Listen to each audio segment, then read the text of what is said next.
Portraits are really fun to paint, and this technique makes anyone an artist. Here's what you'll need to get this project underway.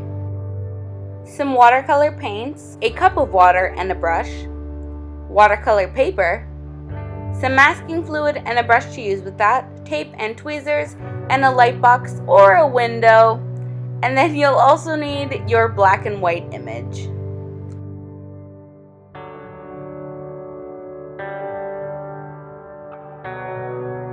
So we're starting by getting our image and placing it on the light box with the piece of paper on top. Now, as you can see, the light shows the image through onto the paper, so you're literally just tracing. If you don't have a light box, you can put a lamp underneath of a glass table. You can use a window, hold the two pieces up against each other onto a window to get an outline for it. Literally, this is like a super simple project. And then you want to just go ahead and paint in all of the sections that are white with masking fluid. Now, what masking fluid does is it basically stops anything from going under it. Kind of like tape, but better because you can mold it to whatever shape you want, and there's like no bleeding at all, which is really cool. You just have to make sure you get a thick enough layer on there. Now, this stuff does ruin the brush, so make sure it's one that you're okay with throwing out once you're finished.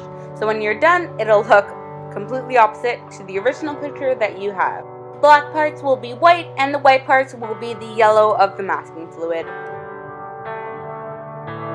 Now, before you move on to this next part, make sure 100% that your masking fluid picture is completely dry. It takes about a half an hour.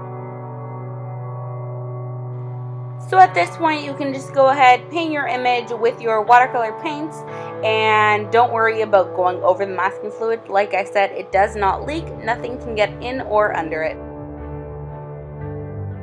And then you have to wait again, because before you start peeling the masking fluid off, you need to make sure that the paint is 100% dry. So then just go ahead and peel it off. I either like to use tweezers or an eraser because it like rolls up the edge.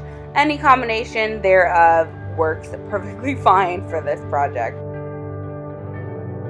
Now, as you can see, I got a little bit ahead of myself, and around the lips it became really smudgy because it wasn't 100% dry. So when I tell you to wait, I'm serious, wait. There are 1,000 ways you can approach this project. You can do it with either all one color, a bunch of colors. You can paint a color on the bottom first, let that dry, then resist over top with another color. Seriously, anything you want to do is pretty much up to you. It's super simple, super easy, and looks great. Alright, so how to change your photo to black and white or like monochrome. So I use this site called Lunapic. It's free and it's easy, and I just recommend it. I use it for a lot of photo editing. Anyways, you just upload your photo to the website. Just follow the links that say upload, and then once your image is there, you just have to go to filters, then monochrome, and it changes it to 2 tones, and then you hit the much more button, and it alters it even more than that, and you have your final product. It's then just as easy as clicking the save button, and it is on your computer, and voila.